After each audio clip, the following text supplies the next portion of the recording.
As you already know, we're going over the deadlift this week, and today we'll be talking specifically about important musculature used during the lift.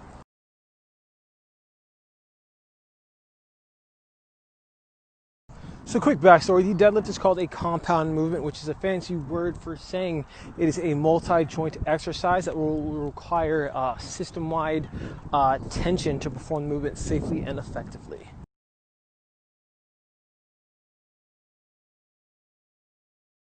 The deadlift is also known as a hinge pattern, which means it's kind of like an open and close of the hips. The opening of the hips is called hip extension. The closing of the hips is called hip flexion.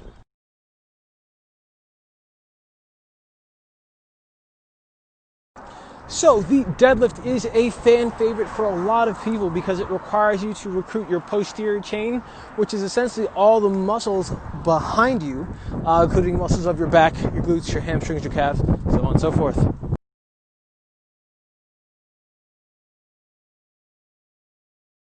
Because the deadlift is a lower body dominant movement, you're going to use a lot of legs. So that's going to be your glutes, your hamstrings, your posterior adductors, but you will find some requirements in the lat and back as well.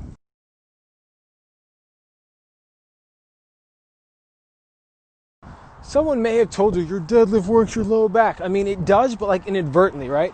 Because the prime movers, once again, of your deadlift are going to be your glutes, your hamstrings. If you feel like your low back is the prime mover of your deadlift, something is definitely wrong.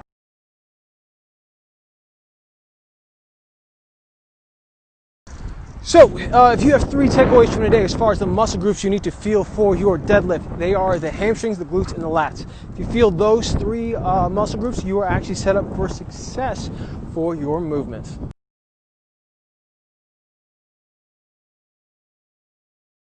Alright guys, today's still all about the deadlift, but we're going to go over something slightly different. Instead of musculature, we're going to talk about various techniques, stances, grips, and just ways you can kind of alter the deadlift to better suit your needs.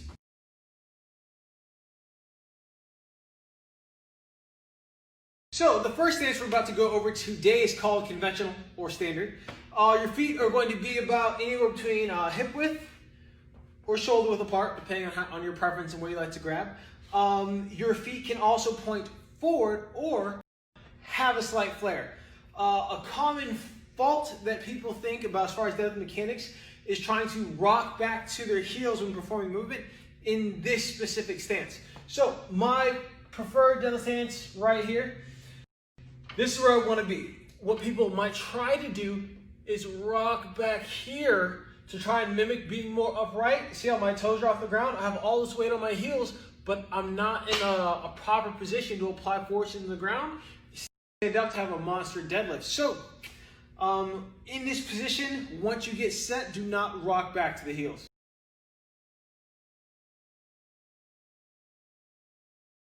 Next style of deadlift we're going over is called sumo. You're going to have feet wide and what we call a sumo stance. So, a couple things to talk about. See it move the plate, so you can see my foot. Whenever you're pulling, stay.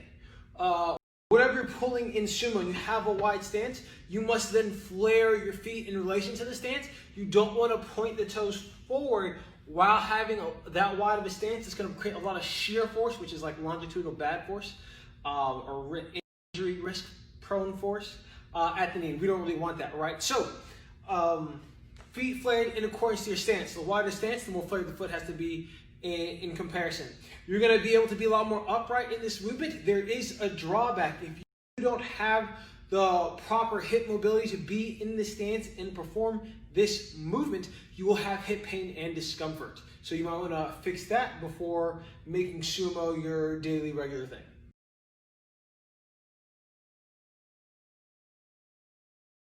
Now we're going to talk deadlift grips, everybody. So the most common grip you're going to see is just a double overhand, or that you'll most utilize, not see, is the double overhand.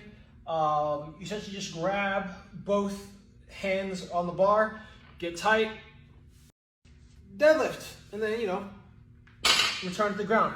The problem is with heavier weight, the bar spins and will spin out of your hand. So for lighter weight, grip's okay. For heavy weight, not so much.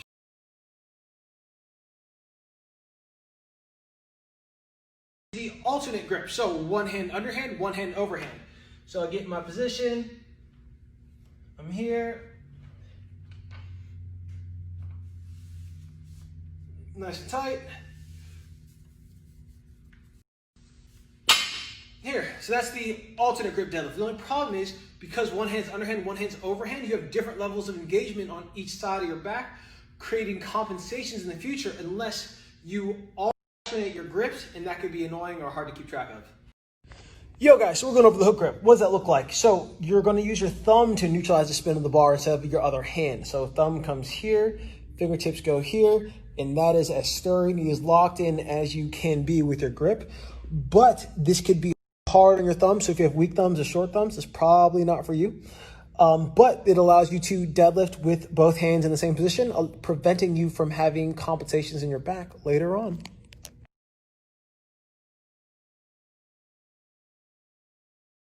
Last thing we'll talk about today, guys, is positioning for your deadlift. So whether you're in sumo or not, there's going to be one universal constant for your deadlift, and that is whenever you're pulling, and regardless of your grip as well, whenever you're pulling and you have your starting stance, your shoulders should be over the bar. When your shoulder's behind the bar like so, you're in a bad position and it's not an optimal place to lift. So I want you to, when you're doing your next deadlift, feel your foot pressure. You should feel balanced about it mid-foot. When you're getting ready to rip something, you shouldn't feel your weight on your heels. It's going to be about mid-foot when you're ready to get the party started with the shoulder over the bar, not necessarily looking up, but in what we call like a neutral position.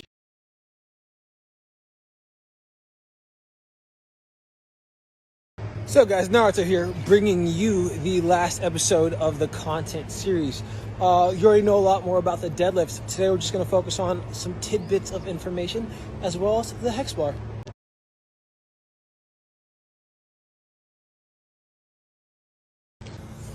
Quick recap, everybody. The deadlift is a compound movement / exercise, meaning that you will require multiple joints and muscle groups to complete safely and effectively.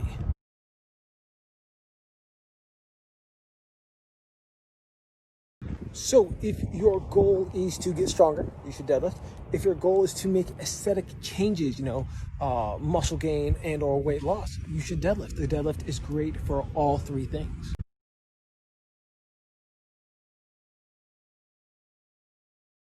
Fun fact, I actually sometimes prescribe the deadlift as a corrective exercise because of the demands it has on the posterior chain and T-spine.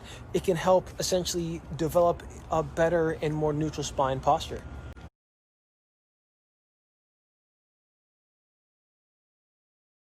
So you should have a pretty good and solid understanding of the barbell deadlift by now. If you don't, make sure to ask me a question in the next story. Now let's go over the Hex Bar deadlift.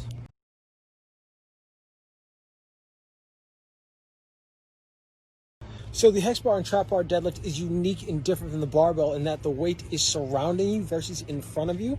So your stance, the level of your spine and torso, things like that will all be different now that you're in a Hex Bar.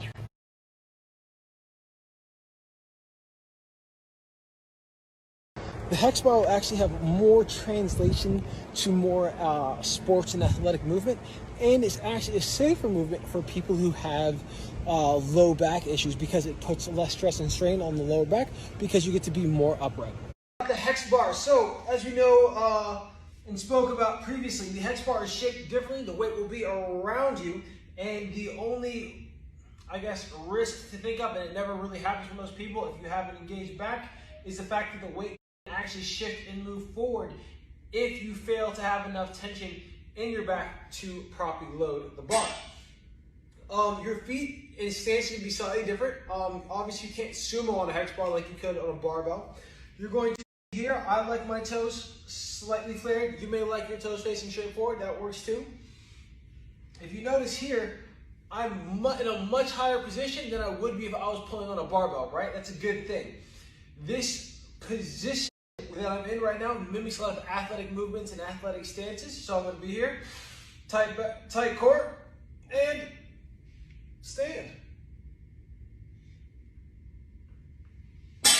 Boom, yeah, guys.